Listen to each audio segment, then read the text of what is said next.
জামাত কর্মীদের সমস্যা, এরা সত্য এবং মিথ্যার পার্থক্য করতে পারে না এবং এদের উপর থেকে যা শেখায় দেয় সেই অনুযায়ী হরদম গুজব ছড়ায়। বরিশাল মেহেন্দিগঞ্জে যখন জামাত নেতা প্রবাসীর ঘরে পাওয়া গেল আপত্তিকর অবস্থায়, তখন কিন্তু এরা প্রথমে অস্বীকার করেছিল, বলেছিল যে মেহেন্দিগঞ্জ উপজেলায় ওদের কোনো কমিটিই নাই।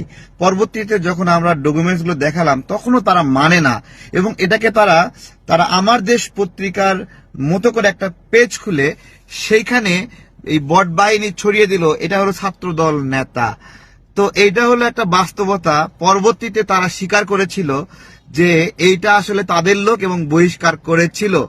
তো আজকে সকালে যখন ভিডিওটা দিলাম এই যে ধর্ষণের ঘটনায়, তখন জামাত শিবির তারা অস্বীকার করলো এবং গালিগালাজ স্বীকার করলো।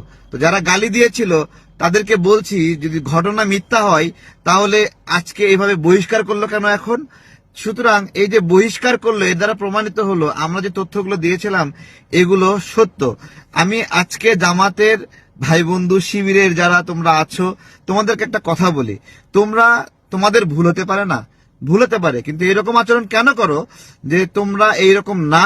তোমাদের কতগুলো ঘটনা বের হয়েছে, সবগুলো ঘটনারই একটার পর একটা প্রমাণ দিয়েছে, কিন্তু তোমরা অস্বীকার করো। সুতরাং এই অস্বীকার করার পরে যে অবস্থা হয়, জাস্ট লজ্জা পাওয়ার মতো একটা অবস্থা। আরে এই জন্য গালি দিয়েছি তারেক ভাইকে, সে তো সত্যিই বলেছিল।